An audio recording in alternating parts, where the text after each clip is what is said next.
And then I still want to pursue my quant career and like start a hedge fund. So one day when I was browsing the internet, I got targeted by ads. So it's a quant trading course. It's super expensive, 4K.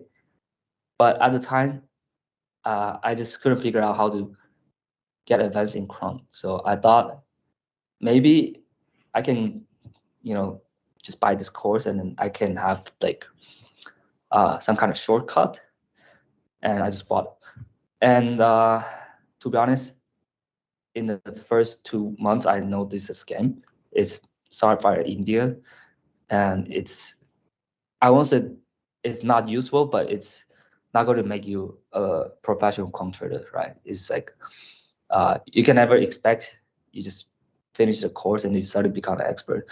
So, but it's actually a lot of money. So I borrow money from my dad, but I never finish it because they always have a class in the weekend, and at the time.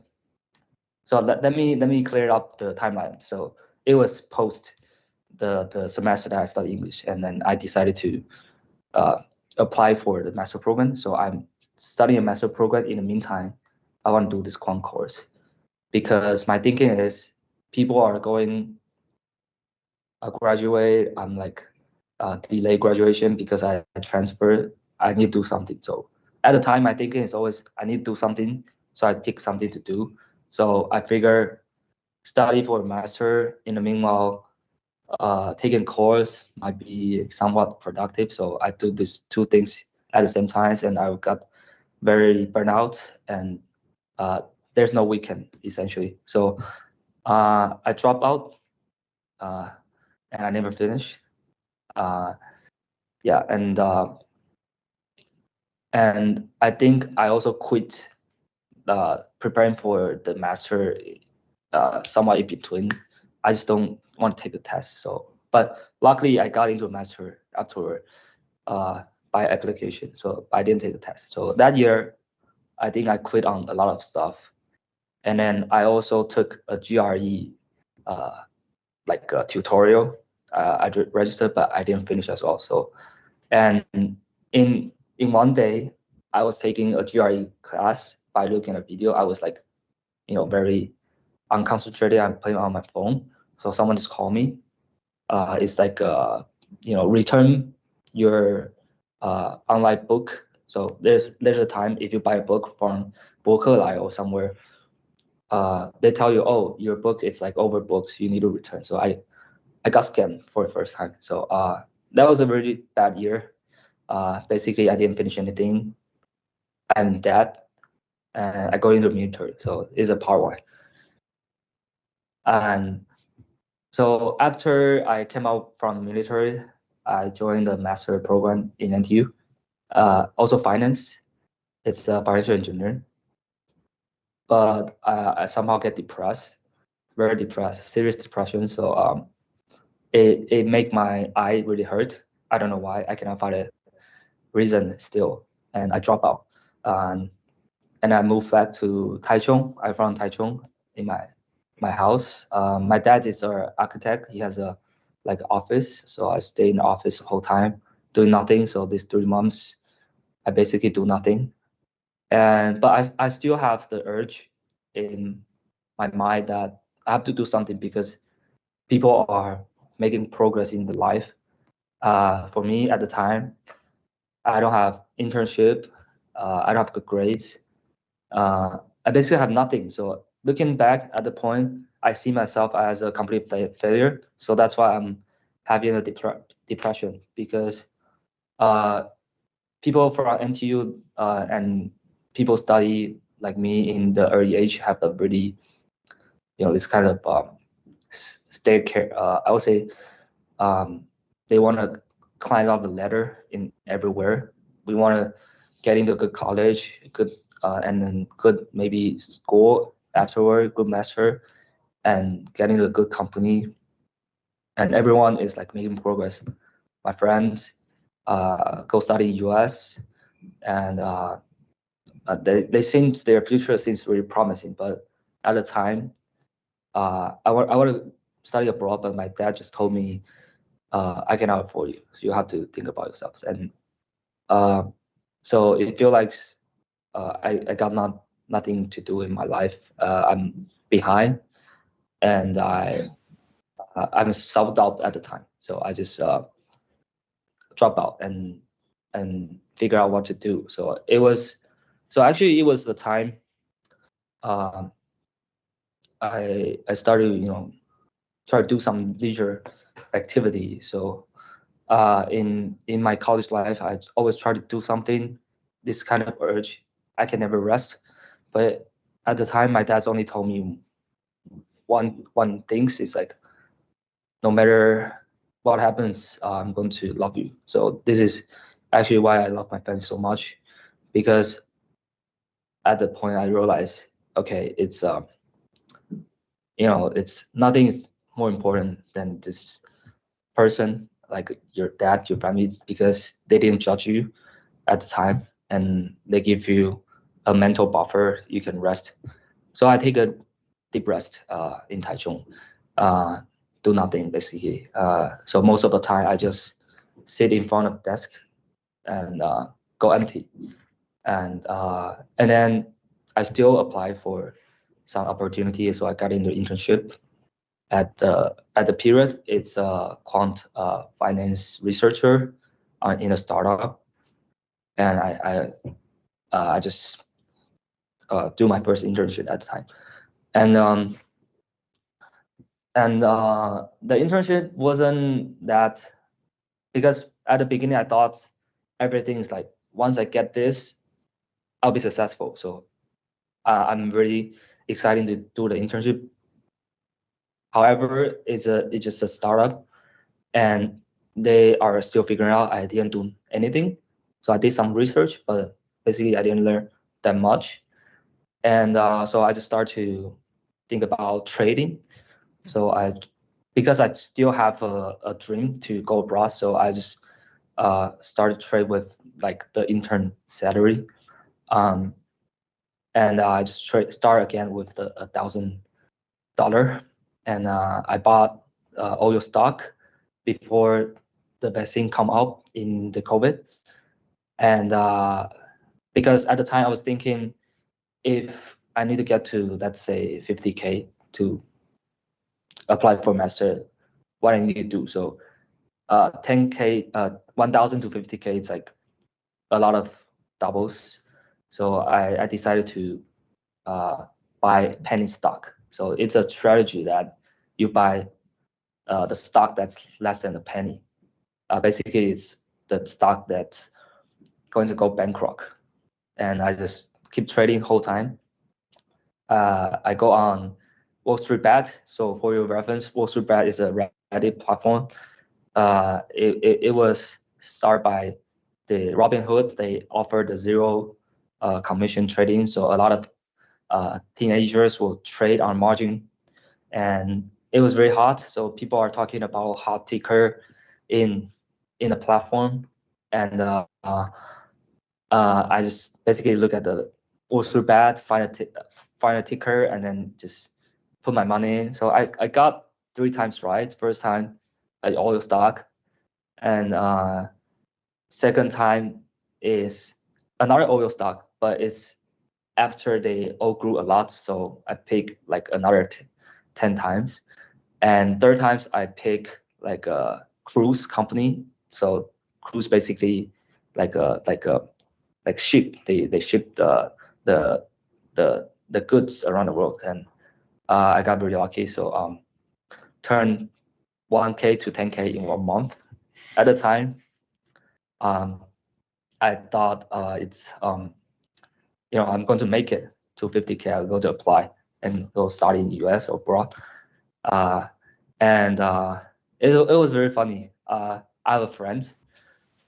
He's called Matthew. He has a friend working in the trade desk, and one day he told me basically something like insider information. He told me to buy call. They're going to outperform their earning, and I think a little bit, like whether I should put all of the 10K into a call. If the source is true, then I go abroad. If not, I go bust. But I didn't buy it.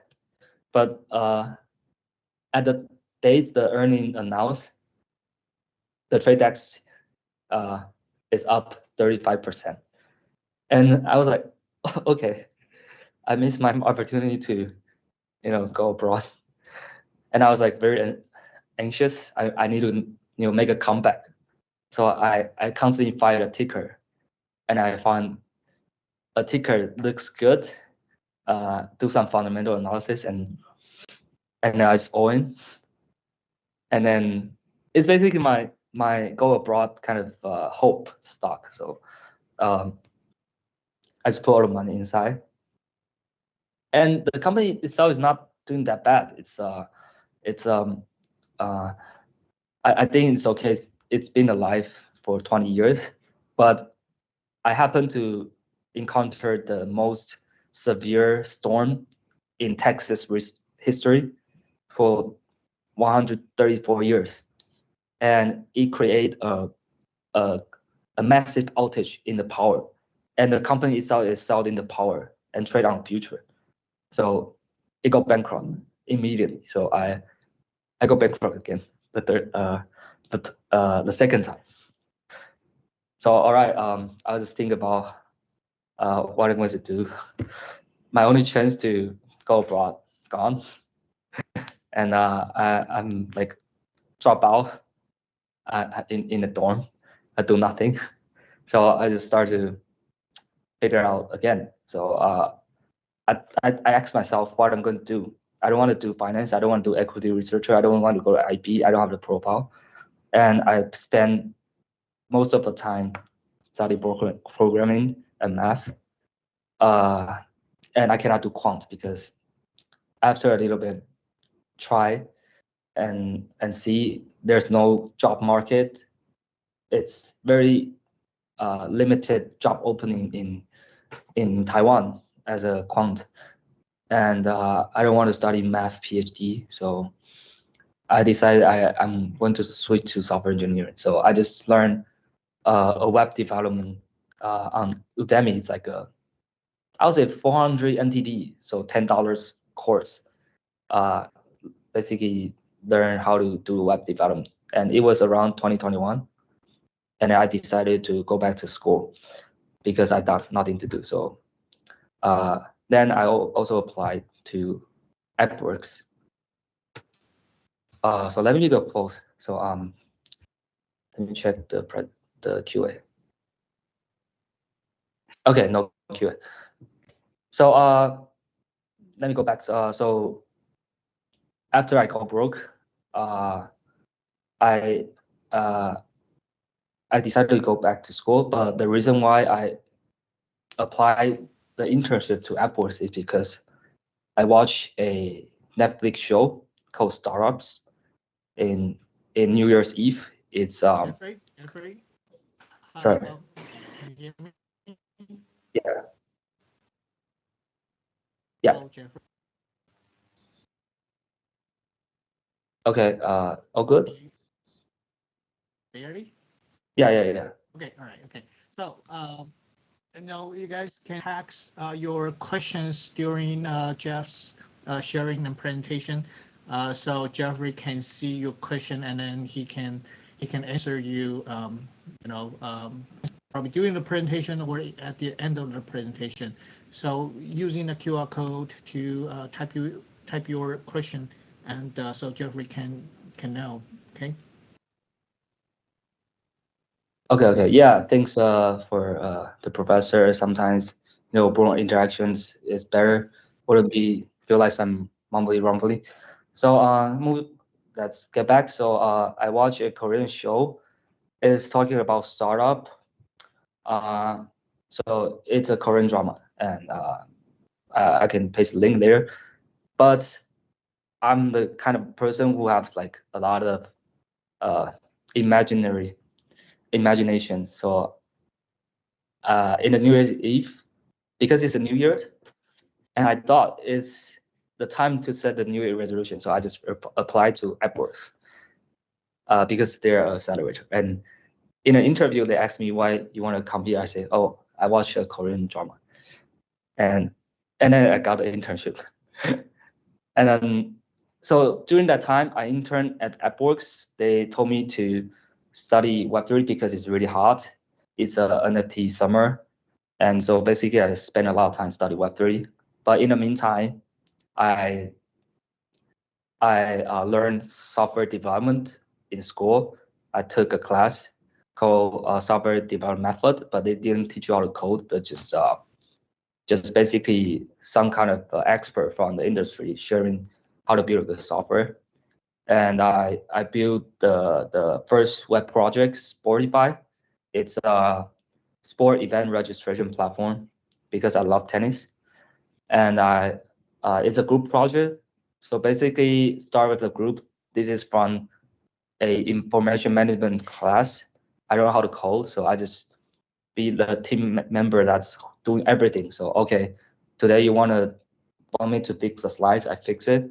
Today you want me to build a little front end, I try to do it with React. There's no AI tool at the time, so trying to figure out things and then be very scrappy. But luckily, due to this project, I successfully got to Appier. There's a time for the class, a person from Appier to share how to do agile development. Agile means a new way of building software. No kind of like a step-by-step plan, but just reflects, plan in a very short cycle and iterate. And the speaker is also called Jeffrey. And I approached Jeffrey, say, hey, I'm inspired by your talk. I want to know if I can have any opportunity. So he passed my resume to Appier team, and then I got a phone call, and I got an interview and get into it. So at the time, it feels like I'm having the same like the story in the startup show. So getting into accelerator, become a software engineer, looks like a movie, and then during Appier, it's again, it's not that exciting because I always have a mindset that, oh, once I do this and I'll go to the moon, I'll be successful at the point. But the internship is a little bit boring, and most of the time I have no assignment, so I try to figure it out. So I just do my hackathon on the side. So I participate in my first Web3 hackathon. So for those, maybe you're not familiar with Web3, it's a crypto plus blockchain kind of stuff. So I did a Web3 hackathon at the time. So some image. So this is my grade. I do really bad in the first semester. Actually, I have a poor grade. And this is the news. The bankruptcy, it's real. It's it's a event I would never imagine. But it teach me something as well. Teach me chapter 11, chapter 7. I hope I will never use that in the future. My broker account. So you can see it dropped, and I still hold this 900 share to now, so it's 0. So okay. So after Appier, during Appier period, I was doing hackathon on the side. Because of this hackathon, we get to get exposed to some of the people who want to do NFT project, because the hackathon itself is doing an NFT. So one day, someone in PTT, a forum in Taiwan, have a post say he want to do something similar to what we did in the hackathon, and I just my friend just comments, say, oh, this is easy. So that guy just approached us. We have a Google Meet. And at the time, I was kind of afraid because those guys looks a little bit intimidating. I thought they're like a gangster. So, and also, public are always having a wrong image to this kind of new things, NFT stuff. I thought it's a gangster want to do something kind of laundry, but in the end I'm wrong. So it took some time to negotiate, and then they just want to hand me this project. I said no, you guys are. I didn't tell the guys I thought they're against it, but I think okay, there's too many risks. We can't do this and that, and the guy just told me, okay, you write your own contract. I will accept any terms. So I just write a contract that you have to split payment 50-50, no return. And I do the Excel on all kinds of items, just give you a rough quote. But at the time, I was still a master's student. I don't know things. I didn't have project before. But I just got this project. It's a 7,000 NTD. It's like the most money I've ever earned in my life. So it's my first project. And I was like very surprised because, I just do something online. I do a calculation. I type a law contract and I send it to him. And one day he came to a place and we signed. So it's feel like a dream come true. So this is how I become an entrepreneur, my first projects. And during that period, I did a lot of projects. I don't know how I get it. So the first, after a month, I got the first project. I got another 2 projects. So I accumulate 16K in revenue as a student. So I was like, wow, I got to something. And so I quit Appier. I found the Kairos Lab. Basically, it's just a company entity to take in projects, so you can receive a payment. And I complete 15 NFT project DeFi audit in 6 months. We've accumulated 150K revenue in 6 months. And the last 3 months, basically, I was just tweeting online. So more specifically, we generate 150K revenue in 3 months. And I was like, shit, I made it. So I was pretty, like spoiled. I just do nothing because the time is too easy. We just go out, and most of the time I go out to handle the customer and understand their requirement and draft a contract, like arrange the development process. But most of the time it's like a bullshit. I told a client in 3 months or 2 months. However, we already have a template, and then it only took us 8 hours to complete a 2 months project, and I charge on 2 months rate. So it's really insane. And I even remember in the New Year's Eve, 小年夜, I was going back to Taichung for celebrating New Year's, and I got a phone call.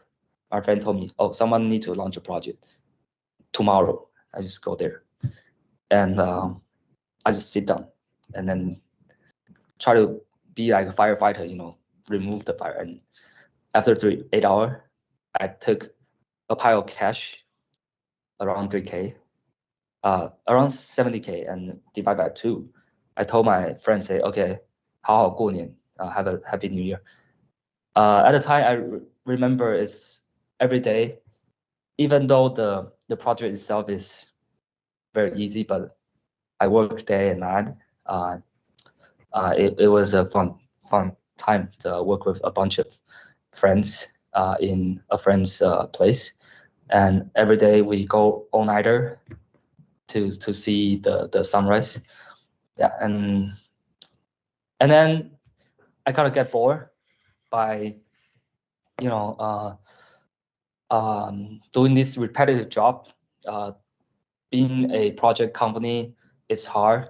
It's all about handling customer. Sometimes they want to have a request. You want to tell them don't have the request. Sometimes you have to educate your customer because many people are not that technical, and many fraud or scammer who want to make a quick bucks by NFT.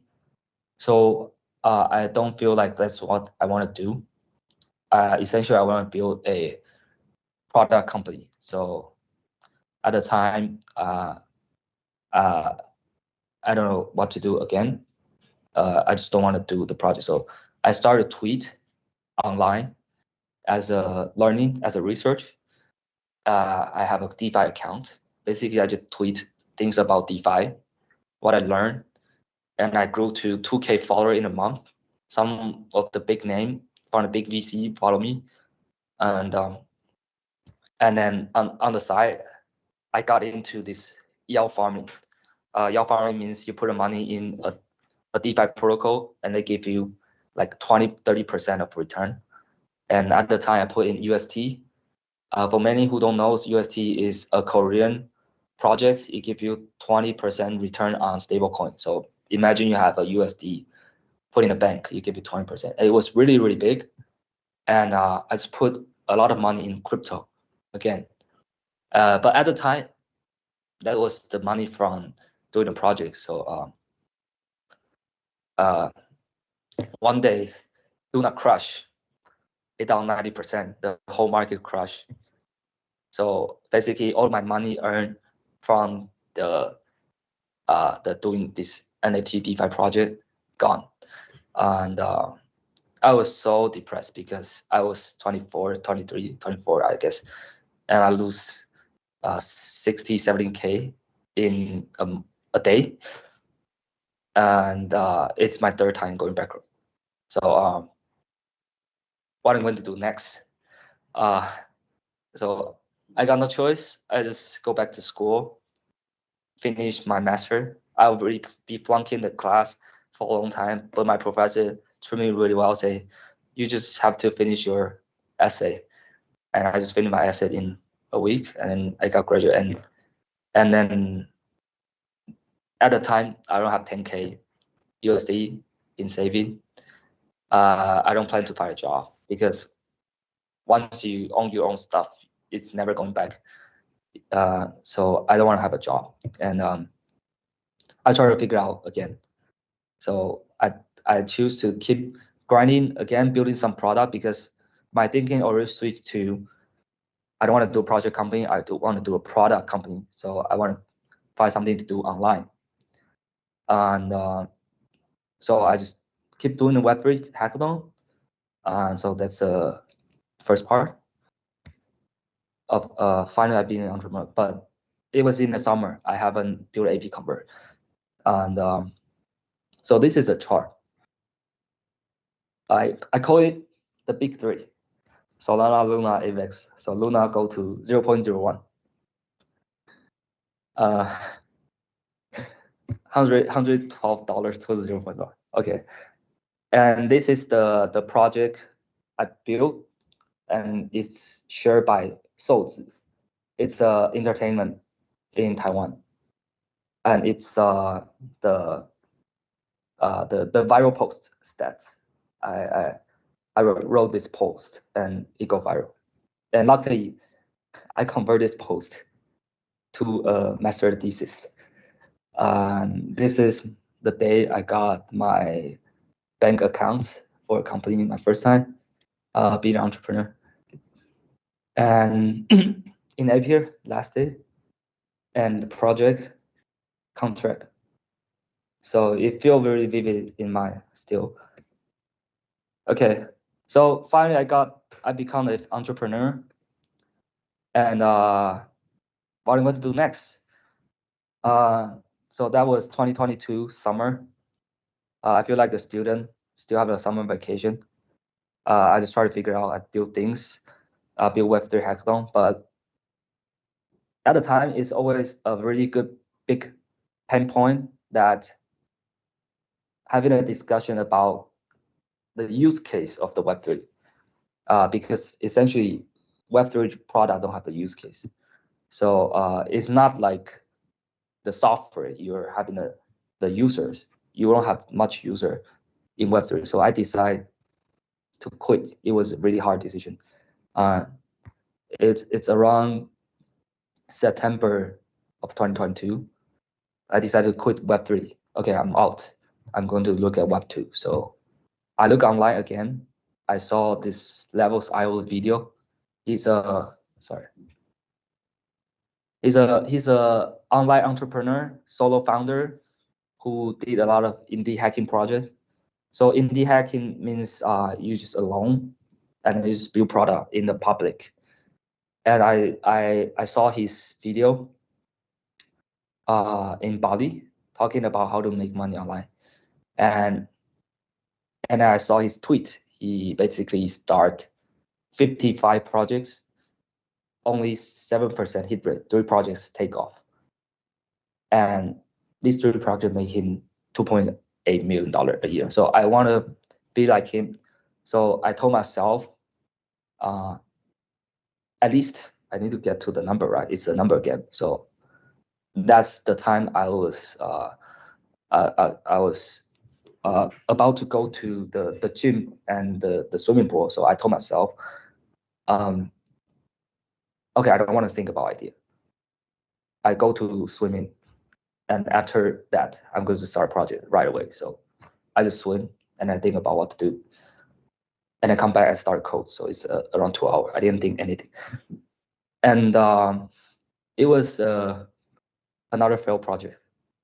It's a coffee chat, a project that you can pledge money to ask people to come to coffee, and it will have a coffee cup icon in the map, and if people saw it, go to coffee and you give them money, but still Web3. And then it failed, of course. And then I was still very lost. So I have a chat with my classmate. He's doing drop shipping in college. We study algorithm together. And at the time, he's already a very successful drop shipper. And he told me, if you are still interested in software, want to build good software, and you want to make money, maybe you should try looking at the Shopify app. So since he's my good classmate, when the time he's doing dropshipping, I did a little bit as well. So I already have the concept of Shopify app. So quick brief, Shopify is an e-commerce platform. Everyone can launch their e-commerce business by Shopify. And he give you a website, he give you a inventory management, he give you a checkout, and he collects money for you. And then you can connect with a lot of software provider like me through apps. So I know being a Shopify app is not a bad idea. So I started studying Shopify and Shopify app around October 2022. And I just try to build an app, basically. So AB Convert is actually my first practice app. I never do any kind of practice, just go straight at it. I just research online and find this idea. I'll talk about more how I find this idea later. I just launched AB Convert after 2 weeks. I learned about Shopify. And then after another 2 weeks, I got approved. So this October 31, I got live on the App Store. And then I thought I'm going to be successful again, but no user in the first 3 months. And software barely working because it's really buggy. I don't have the experience of building a SaaS because I just turned software engineer around years ago. And but I still want to kind of pursue the digital nomad lifestyle. So I kind of go to Japan and try and feel. And at the time, I feel it's feels really good to live abroad, especially in the Japan, Tokyo, this kind of city. So I told myself I'm going to make 3K online, and I'm going to be a digital nomad. And but AB Convert is still get stuck at 0 user, 0 revenue, and so I was like chatting with someone online, he told me maybe you should build app with him. So I just built an app with him, but still running AB Convert. So this is the first part. And the second part is fast forward to the next year, 2023. I just want to be digital nomad, but I don't have income. So I came up with an approach. It's actually Terry, Emily's friends, told me you can go to hackathon and then win their money, but it's for Web3. So I just joined a lot of hackathon, win their prize, and travel around the world. That's basically what I did. And in the meantime, AB Convert kind of grow a little bit. And the other app, I was like doing without any expectation. It's only 30 MR. I sold to an agency in Taiwan for 25K. It's insane because it's like 800 times MR. And during the hackathon, AB Convert keep growing.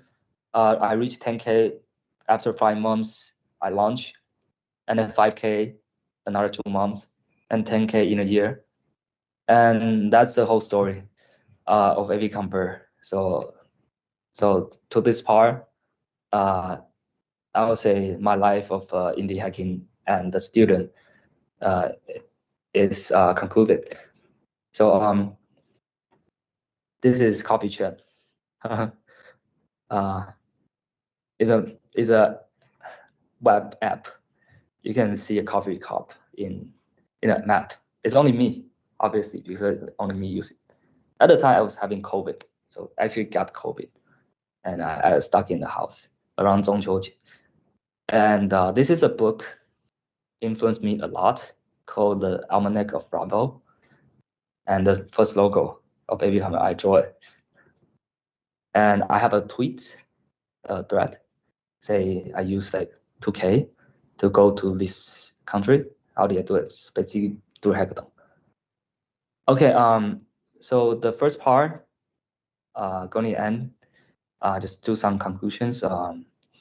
I wasn't a typical student, as you can see, but because I'm not successful and typical, I got nothing to lose. So it taught me how to accept risk.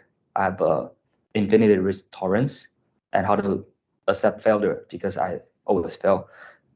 And actually, the most painful period during depressions become the turning point of my life, because at the time, I got to drop all of my self expectation. I don't see myself as someone who should do anything. Just I don't have any expectation in life, but it made me more productive. However, because I can do anything as long as I want. And a lot of random stuff compounds. For example, learning English in the debate club or study TOEFL actually helped me hop on a customer call and close it. Right now, I got very efficient on doing demo, convert customer, because first of all, I can speak English. Second of all, I in order to learn English, I make a lot of foreign friends in Taiwan. I learn a little bit about the American culture, how to chit chat, how to small talk. So it all helps. And also starting a project company. At the time, I feel like it's really boring. Actually train me how to do B2B sales, because negotiate on terms, negotiate on quotes, analyzing their requirement is very important skill. It's another takeaway to the AB Convert that's I keep using. And the last thing is, I think it's probably very, very useful for anything. At the time, I thought I'm not gifted. I don't have a rich family. I don't have connections. But actually, this kind of resource constraint is a gift. It's a gift for you to train your creativity, train your muscle to think outside the box. So, for example, why would I start a Web3 project company? Because we don't have capital. We need a cash upfront. So I do a project. And why would I start AB Convert? Because I need to make money. and why I learn everything online, because the only thing I can do is teach myself. And why I go on a hackathon is because I don't have money. But these constraint makes whatever it looks like today. And just to add on this, we only have 5 people now, but before it's only 1 person. But I can achieve a lot because first I got no employee, I got no co-founder. I have to figure things out. So resource constraint is a gift. There's a book telling you talking about this, and I can share it later. So this is my learning. So building it into a job, doing random things, then it makes you have your general knowledge, can spot opportunity. Being an underdog makes you not afraid of failure. Bankrupt makes you more hungry and frugal. So you wouldn't indulge yourself in the luxury lifestyle, because I bankrupt several times. Self-taught make you can learn essentially everything. So this is the first part of my journey. So I'm going to stop to look at the questions. How much did you spend the skill that you need to become successful? I would say 0. Because I spent 4K in the course I never finished. I never used my degree. I would say just some course and books. So I would say not necessarily 0, but a few. But if you count in the loss I had during trading, doing bankrupt, maybe just a couple $100,000. Okay. People ask about language. Most spoken language is important. I think speaking good English is very helpful because it can unlock you to enter the global market. The global market is pretty big. And sometimes, even though nowadays you will have ChatGPT to help you, but you still have a personal interaction. So at least you can be able to communicate your idea is very important. But I think just depends on what kind of language you like. You don't have to be English because we are really fortunate to speak Chinese. China is a big market as well. Okay, biggest challenge, I'll leave it later. Why keep you going after bankrupt 3 times? Yeah, basically just want to be successful, make quick bucks. That's the point. Every time you want to make quick bucks, want to be successful in a short amount of time, you'll fail. Okay.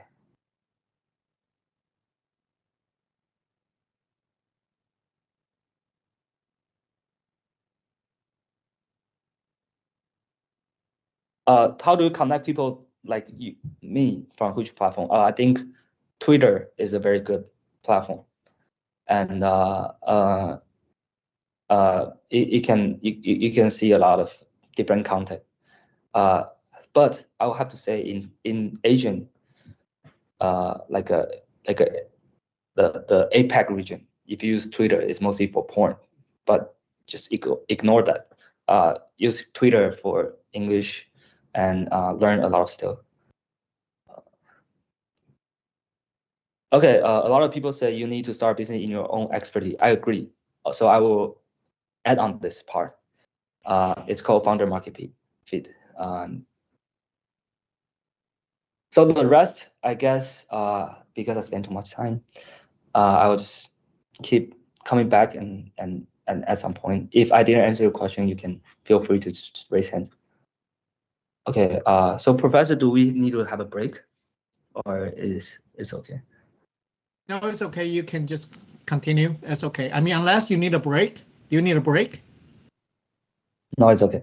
So okay, guys, thank you so much. We can take a short break. I mean, if you need it. Yeah, Well, sure. I do need a break. Yeah, sure. All right, so we can come back in 3 minutes. Okay. So let's take a 5 minutes break then. How's that? We come back at 10 past 3. Will it be okay? Sounds Yeah, good. it's okay. Okay, so come back at 10 past 3, 3:10, okay?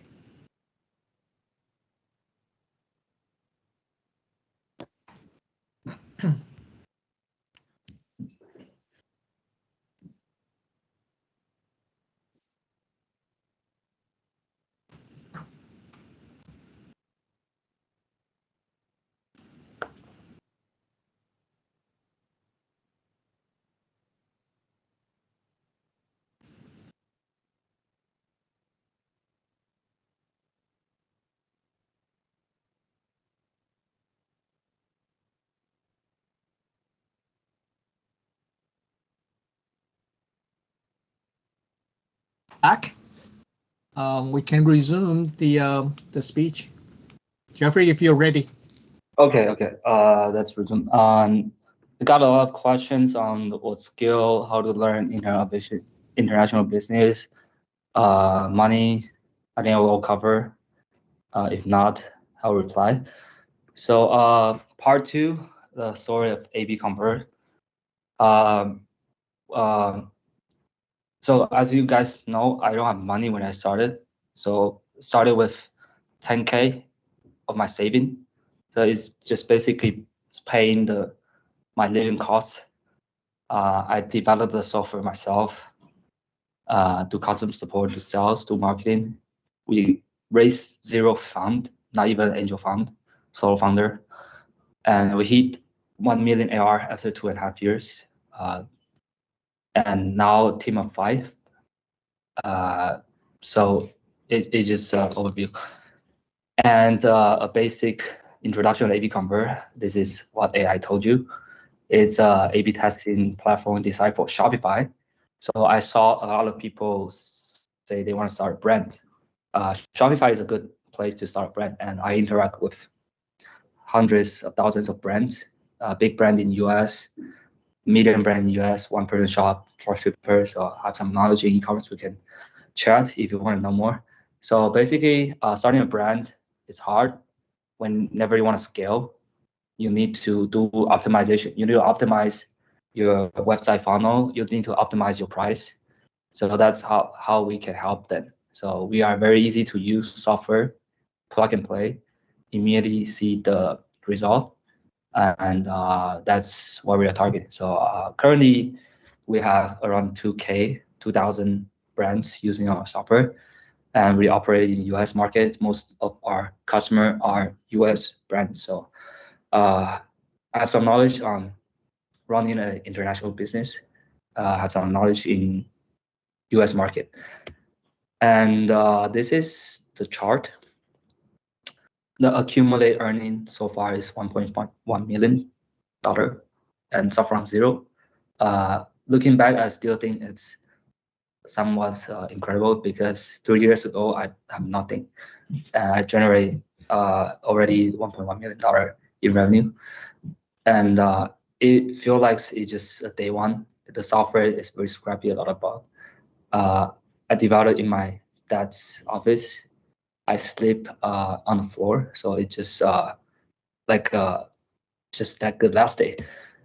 And this is sorry, the image is not uploaded. I will refresh there. So this is at some point we been to a lot of conference. So people ask how to do international business. I think doing an international business, especially in US, conference is a big part, but it's very expensive. The first image is Shop Talk, is a retail conference. The average ticket price is 2K USD, and they have a session called Meetup. You can buy meetings, and it's $825 per meeting, 15 minutes. And if you want a booth, it's 50K. And second is Affiliate World. I was so dumb, I can add more on that. I put 30K into the booth, 100万台币 into this booth. If you ask me if it's worth it, I would say no. So how exactly are you going to start on a business? I will say it's easy. Just have a profile, have a landing page, have email, send email to people. That's it. You can have a lot of strategy on part, but this is a mindset. You can think about it is how to do things infinity scale. The point of internet business is it's infinitely scalable. The point of building software is infinitely scalable. You go to a conference, each time is one shot, and you cannot replicate. But if you can build something you can do online now, then it's scalable. So doing an online business, the most important skill is understand the scale. So you need to analyze the market, which is a big market, in which way to approach the market. Maybe in our case, it's more like a B2B SaaS, but my way is through the Shopify App Store to reach out to them. So it's always, like I said in the past 30 minutes, it's always the constraint make you more creative. So common question to address, why do I choose Shopify or AB Shopify apps? The first thing is to answer the how to do an international business is because Shopify, the platform itself is international. I know that building a software on top of it must be international. And as long as it's international, your skill is different. You're doing a business in Taiwan, if you are the top tier, at most 10 million AR, but you build a very little business in global scale, it's easily 100 million. And so that's why I choose Shopify, because I know it's a platform that's global. And why I choose a Shopify app is because I saw stats saying the average income of a Shopify developer, top 25% is 200K. And I asked myself, can I be the top 25%? My answer is yes. So I entered, and I see this is a very low competition market. So I'll talk about more on the founder market fit in a later, but basically the concept is you don't want to compete with the best. It's like Sun Tzu Binfa told you, the art of war. When you can compete with people, you just don't compete with them. You just choose the easier market to compete. For example, if you can take, if you are not good at math, you don't take calculus A, you go take calculus B and get the first, then it will be more helpful. So depends on all of your personal skill, your advantage, you will choose your market to play. But don't choose the market that's really, really competitive. So that's why I choose Shopify and Shopify app. And the third thing is, whenever you're building a business, for example, if you build like a consumer app, you're charging from people's leisure. So you need to be really, really good, like Instagram, like Spotify, to charge them $10. But if you are building a business to help people make money, it's easy to charge them $1,000 or maybe $5,000 because there's a return on investment. So that's why I think helping e-commerce to make money is a good approach, and it's all on Shopify. And why A/B testing? It's simply because I do market research, and at the time, A/B testing is a very, very low competition keyword. Not many people doing A/B testing, but I have to add notes on whatever happened in the world must have the reason. So then it was after a while ago, after a while I started A/B Convert, I realized A/B testing is really, really hard. That's why people wouldn't start. And so the short reason is I just thought it's easy to compete. And also I kind of have a little bit background in statistics, so I feel like this is a topic I would like. So combine. So and the third reason is I don't want to just stick in the Shopify. So A/B testing is somewhat more like a cross-platform topic. It's not some kind of bundle or widget you just can use in Shopify. So that's the reason I started A/B testing. Why Bootstrap is because no one would ever invest in me at the time. And I need to feed myself.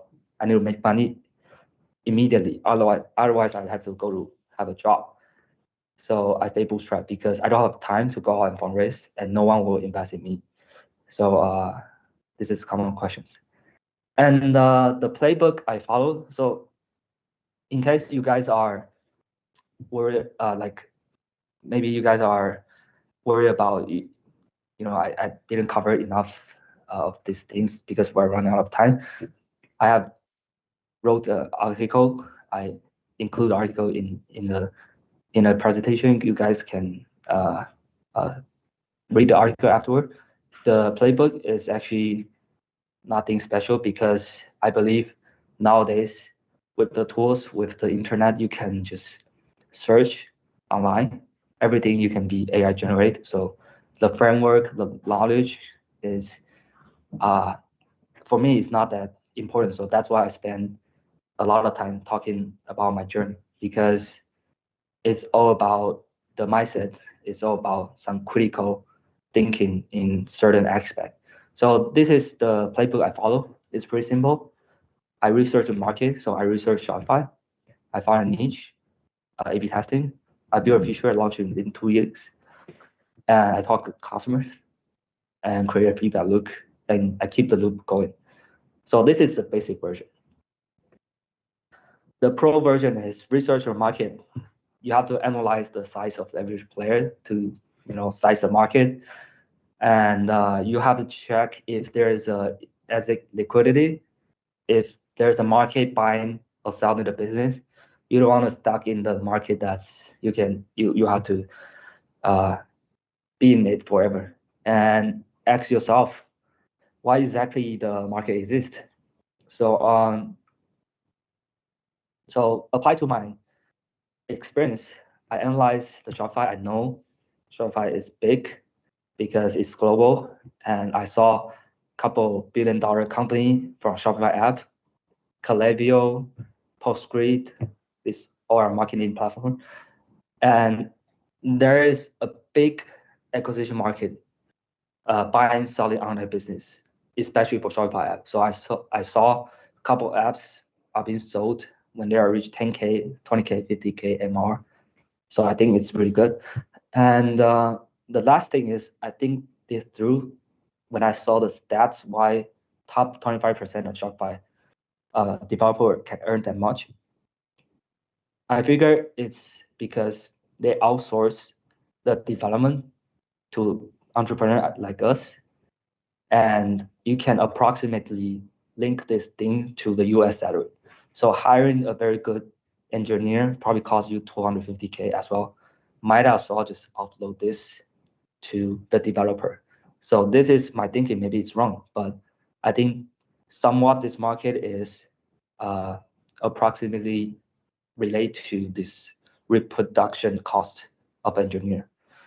But nowadays, building a software become more and more cheap. So which means maybe Shopify app average return will reduce. So same as a YouTuber. So this is the first part. So this is the stats. You guys can search a little bit. So if you are familiar with the US salary, this is more or less approximately to their range.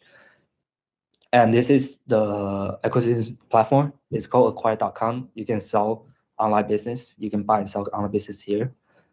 Another platform for buying online business called Flippa and FE International. It's very big. Sometimes it can go up to $1 billion sales.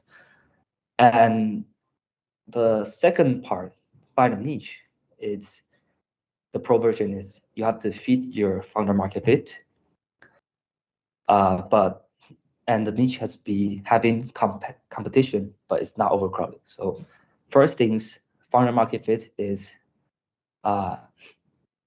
you gotta have something that's related to your unique advantage, and that's only you can do. That's called founder market fit. So for example, if you are a executive in oil industry, starting a oil consulting company maybe makes sense for you. And it's not only the expertise, but also for the passion. And so you always want to find the most overlap things. So for me, building Shopify app is a software. Building A/B testing, I'm finance, and compete with this Shopify developer. I am a bit confident that I can win because I don't think I cannot reach 25% according to my past experience. So that's my foreign market fit. And also, I'm in Taiwan.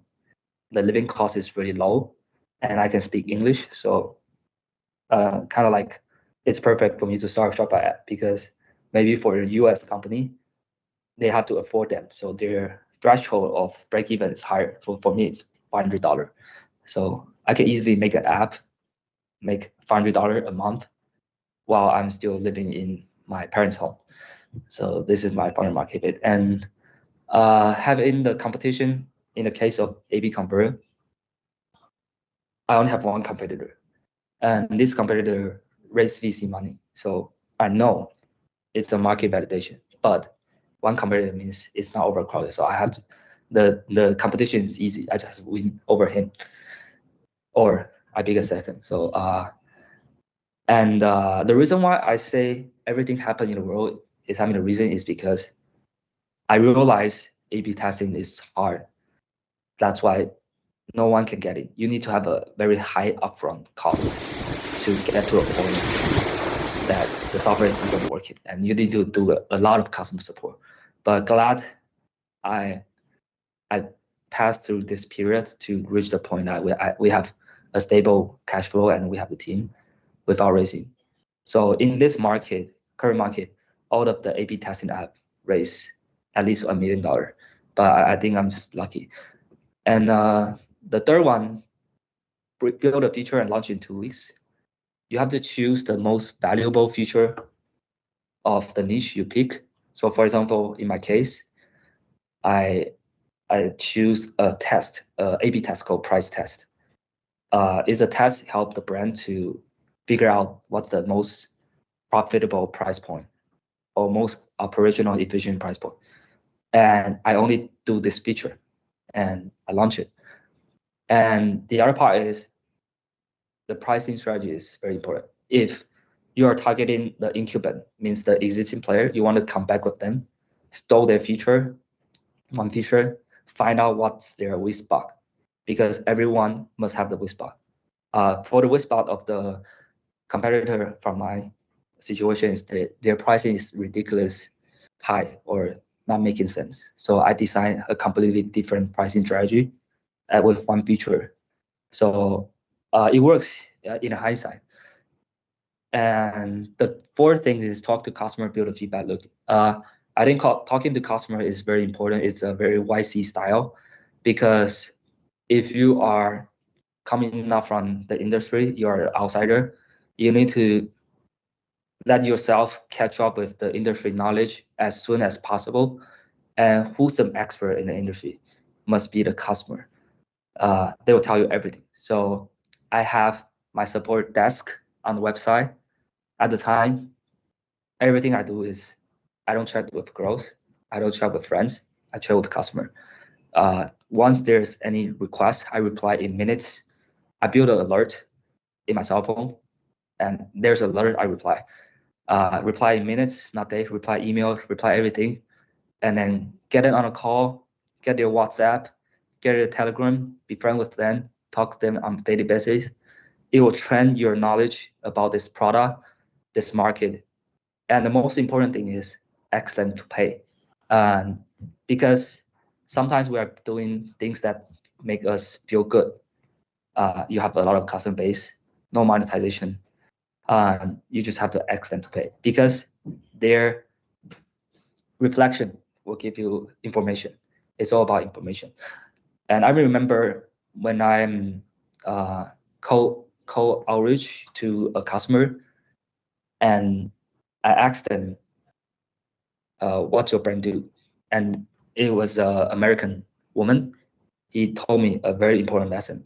Sales 101, know your customer. You have to do your research. So from that point, I do every research whenever I hop on a call. So talk to customer, they'll feed you everything you need, and build this feedback loop, train your algorithm, and then make the feedback into a product, into your process, into your day-to-day work. And the last thing is you just need to repeat. Entrepreneur is pretty simple. Just find one thing, do really well, and repeat. And I won't say you have to grind day and night, but it's a competition. People who are more hungry, are young, are willing to win. They are putting their whole life into this game. Just have to be prepared and build a process along the way.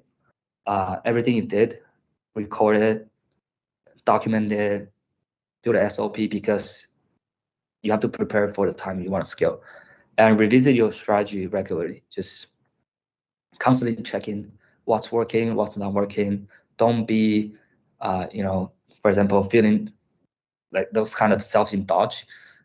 Just persuade yourself you're doing well. You have to adopt to the market, do your technology stack, do everything. So I'll say it's the simple concept: just find your idea, research, do an MVP, and then just iterate.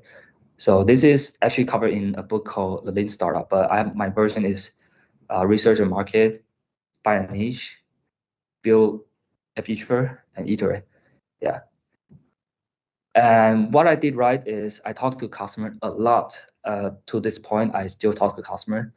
And so just for reference, a lot of people ask me why you're having so deep knowledge in the market, because I at least hop on 5.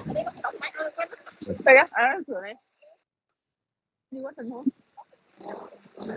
Nhớ cái tốc độ. Okay.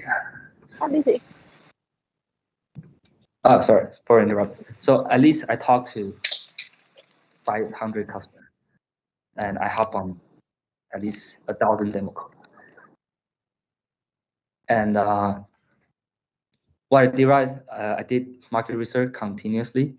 I researched competitor, I researched market, I researched new tool, and I learned the industry knowledge.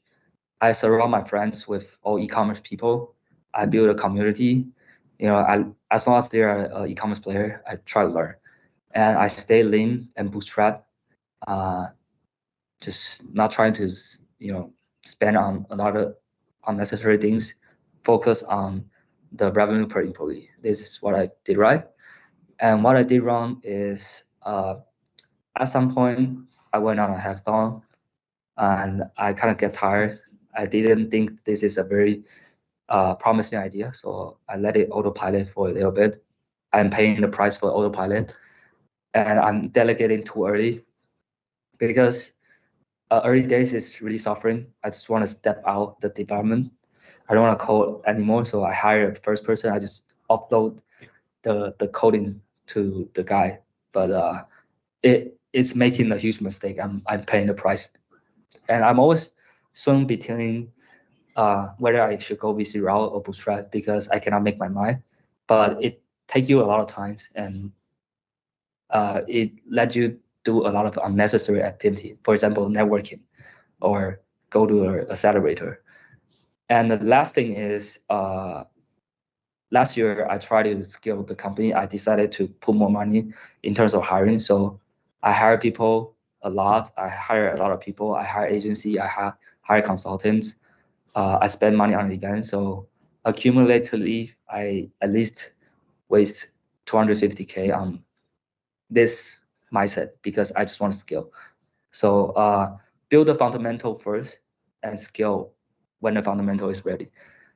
So if I were to start over again, I would try to think long term and bigger from start, because at first my mind is always I want to build to 10K, I sell it, and then I switch to I want to build to 50K, I sell it, and then I increase to I want to build to 100K and sell it. But if you keep having this short-term mindset, you wouldn't be focused on the most important thing. You always be really scrappy. You don't you try to take a shortcut, so things will go wrong. And the second thing is I will avoid to rush for things like reach 1 million in 24 months, because it feels like a competition. This mindset is toxic. A lot of great things need times, and the world just wants you to prove yourself at the youngest possible age, at the shortest amount of time. So I will avoid thinking this way, because the timeline doesn't make sense. Because for me, I took 2 years. For the other people, they take 1 year. Maybe it's because they already have the experience in Shopify. They have the connection. So you can compare apple to apple in any kind of situation. And the third thing is, I will treat startup as a marathon. Similar to second thing, is you just have to treat yourself well, have a stable life, have a healthy body, and you can be consistent. You can sleep, rest, and wake up again, repeat, and you won't burn out. And the last thing is, I wasn't very confident people in the past because I don't have much success, but just gotta trust yourself more, because if you don't trust yourself, you'll be back off. You will be not focused. You will question a lot of things. You'll try to seek outside opinion. You'll try to just find textbook. But if you trust yourself, you put your hard work, trust your instinct, you can figure out yourself. And here's my thought on entrepreneurship. I think entrepreneurship is a form of creativity. You gotta create something. You have to just bring the new things in the world. And if this kind of creativity has to be operated by a company, you start a company. If it's a non-profit, you start a foundations. But it's just a way to describe creativity. So I would say artist is also an entrepreneur.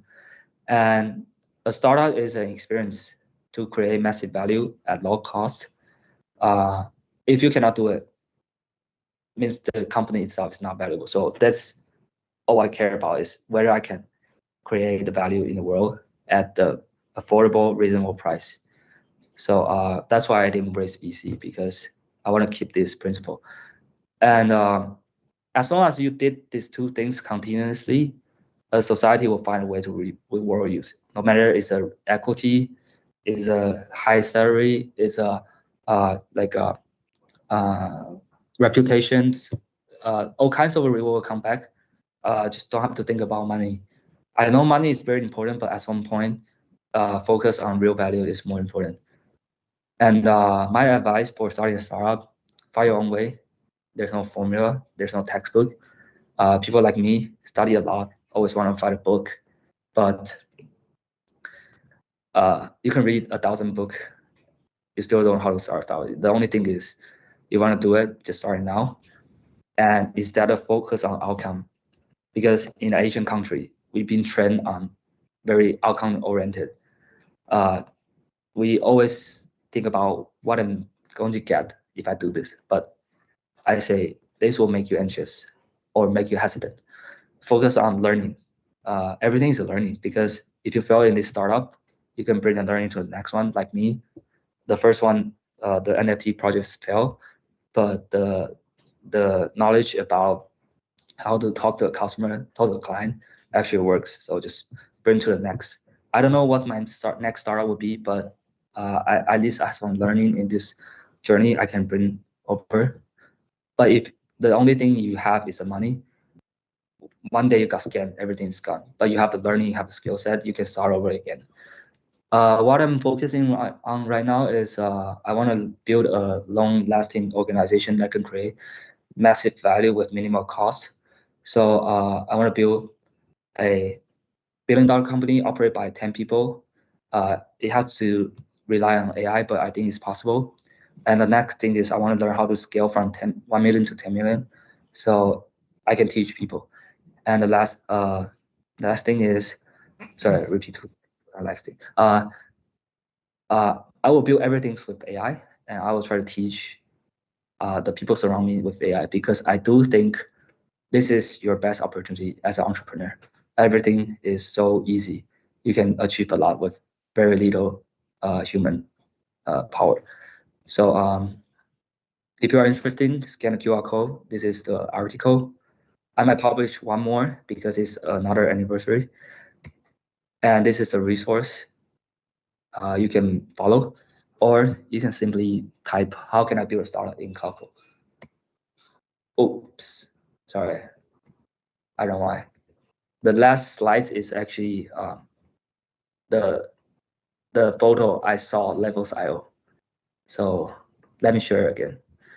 So Levels.io is the one who inspired me to do the work, do the indie hacking, and I saw him at the end of the day. I saw him at San Francisco. So this is the image. I have a photo with him in San Francisco. So feel like spring come true. So so this is the end. I'm going to go back to address some questions, and I don't know what time you guys dismiss, but I do want to do a session that's helping a guy or girl start his own things. It wouldn't be long, 10 minutes. I can show you the power of AI. Okay. So I'm picking one topic in the FAQ, and I will show you how exactly I will process it.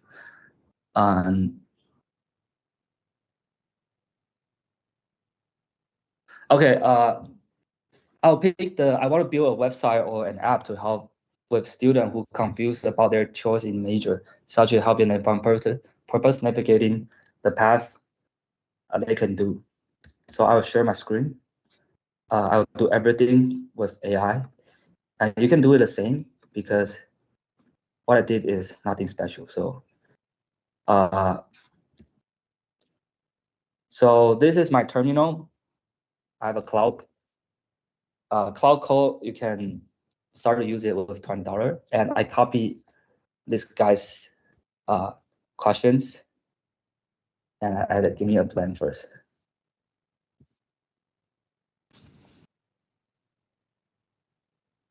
And it's thinking.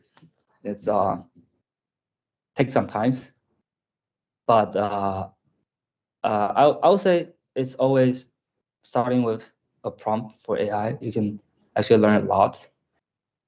It takes some time, but you'll be shocked on how good is a plan. Okay. A web application that helps students discover the purpose, interaction tools, interactive questionnaire, personality aptitude, career interest, comparison. So it's long. For my playbook, I only want feature.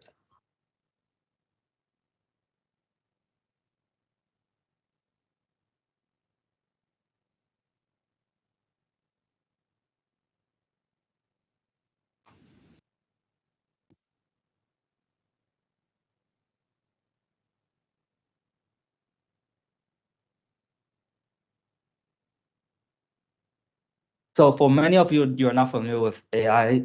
I think basically it can do everything as long as you can explain it well. So I would say give you a good prompt is very important. Spend some time, figure out what you want to achieve. Write down, and then constantly revise it. So okay, the one core feature to build first, interactive major measure. Okay. Okay, what should I measure? What major should I choose? Okay, answer. So I'll ask him because it's building something to match the major. So I want to find out all kinds of major in a row. So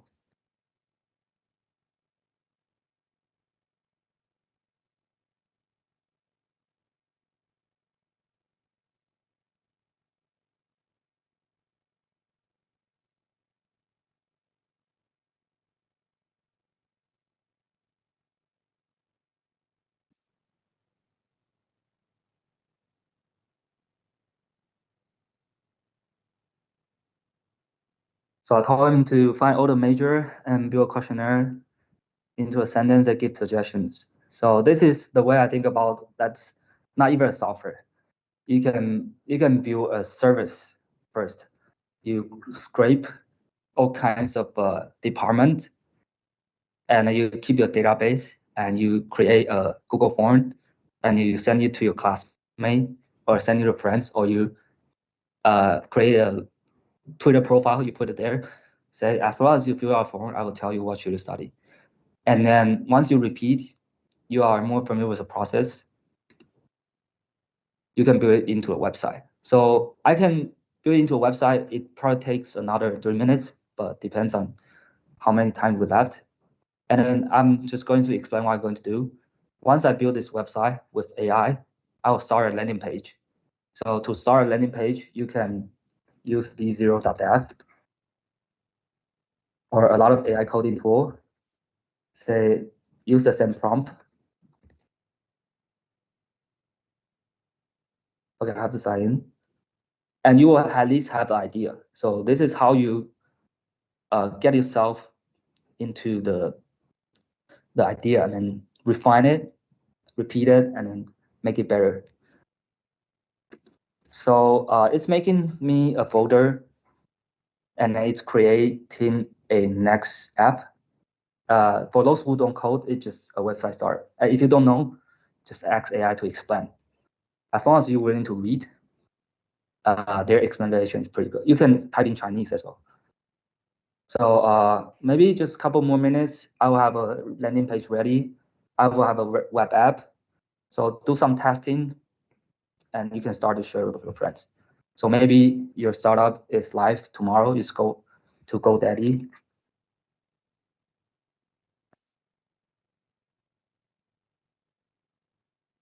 And what I would do is like give me a domain name to add to ChatGPT.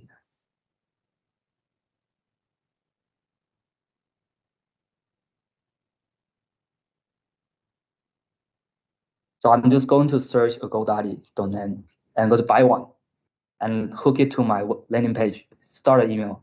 I can start business tomorrow. Yeah, that's how easy. So these are all domain, right? You can just search it. Oh, sorry.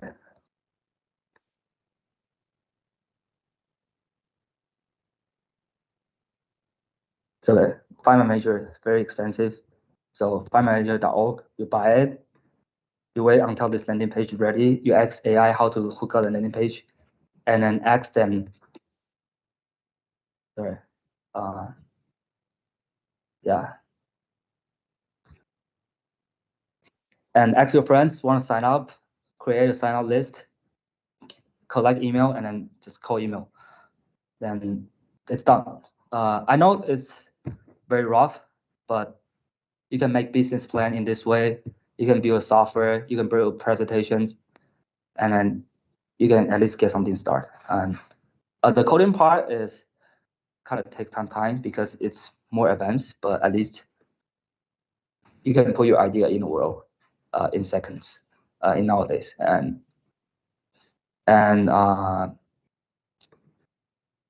actually, the one who asked this question or who want to start this, you can have my email. I can send you a rough draft, and I can send it to you, including a plan.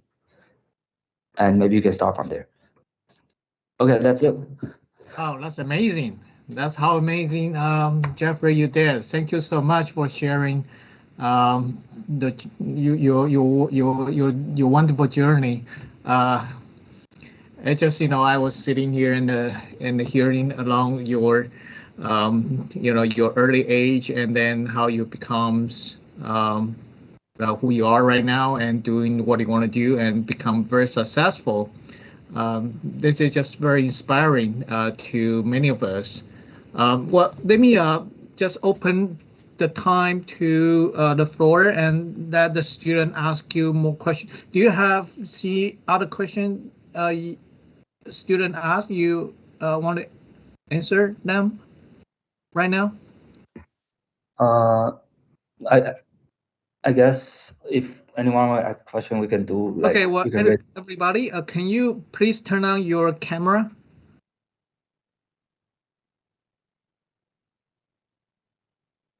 Turn on your camera, please, so we can see you. And we're gonna take a group photo with Jeffrey in the end.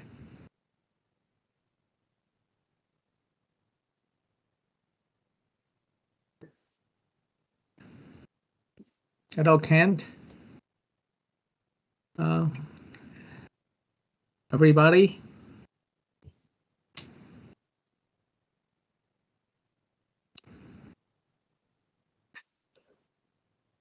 Hey.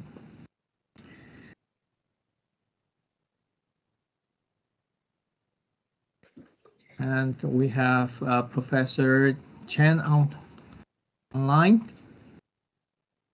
张老师，有没有问题可以请教 Jeffrey 的？你想要？那个聊天室里面有同学问问题。OK， 好，那我们let Jeffrey see the question. Jeffrey, do you see the questions student ask? Yeah. Do you think this is possible for everyone to start a business? Yes, I do, but I do know there's a lot of situations you don't have a financial constraint. So maybe starting a side project is the right way to go. Just keep your day job and keeping your dreams to keep pursuing. Don't give up. It's not about how much time you put in a day. It's about how long you can consistent. And do you believe that money is everything in life? I don't believe money because to some point, I make enough money. I would say way more than I will spend in life. But I still feel meaningless if I think about money all the time. But when I switch to the angle that I want to help people, I want to learn, then every day becomes more interesting and more meaningful. And what's your future plan for career? I want to build a global successful software company, and I want to build a hub in Taiwan to just like San Francisco, to have a lot of successful people building software company here and improve the startup environment.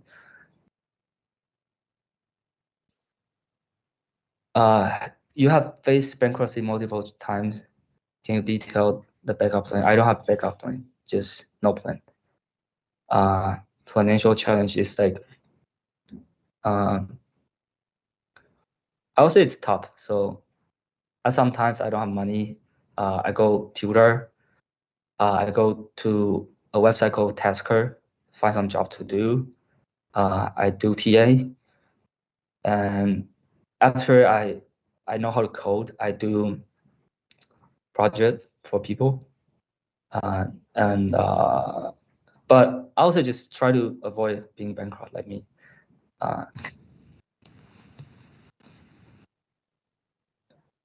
Is it necessary to build a simulate world governed by cause and effect for artificial intelligence, allowing it to mirror human behavior more realistically? I would say ideal world is good. You can ask AI, but the world is so wonderful is because it's made by human. I still like a lot of things to be done by human. I believe the nature of human being. Okay, it looks like the question are answered. If there's more, you can just raise your hand. Okay, all right, very good. Let's have a very tough early age that you went bankrupt many times, right? And you have depressions many times. How did you come back from those depressions psychologically, your breakdown, and how is it anyone influence you, or is it how did you come back from? Yeah, it's a very deep question. To be honest, I have to admit, I'm currently in this moment, I'm kind of depressed. But I'm figuring out. But as for how do I come back is, I think most of the time just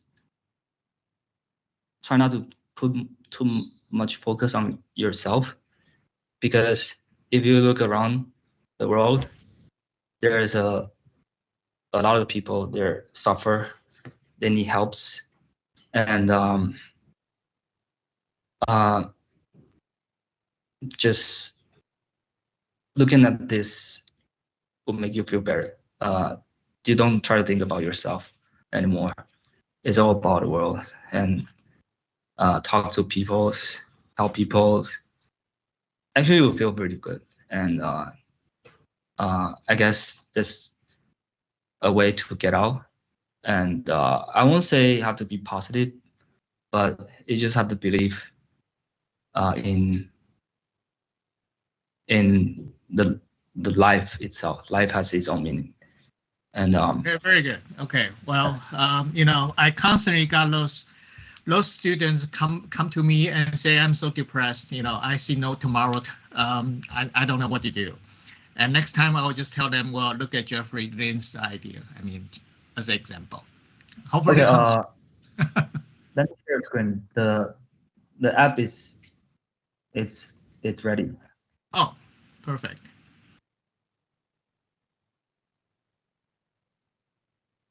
Okay, it looks like it's have some bugs, but you know, you can. Can this app Right. be become English version, or this is? I think you input in English, right? Yeah. But I tell him to subscribe Taiwan. But you know, it's 3 minutes. You have this. I know there's some bug, but you just have to fix it. But anyway, it's very simple. At least you can take a screenshot, put it on your deck, say, hey, are you interested? If you are interested, add my WhatsApp and my email, and if it's ready, I will tell you, and you got 10 users. And yeah, it's whatever you can do. Yeah. All right, very good. Thank you so much. All right, so if there's any other questions, of course, the question to what the price that Jeffrey just sent it out, and get like a group pictures. 语书可以让我们大家照一张合照吗？来 OK，放在 I'm ready. stadium 的地方还是什么？所有的人在那种 classroom 的 Please set. turn on your camera. Okay. Everybody, please turn on your camera so we can get a group photo together.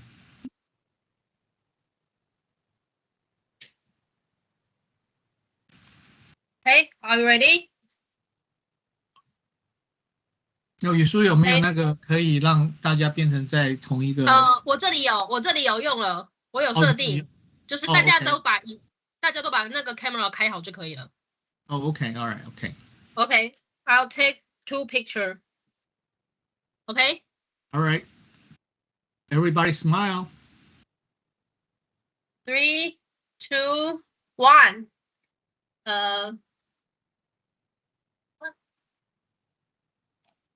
Okay. One more.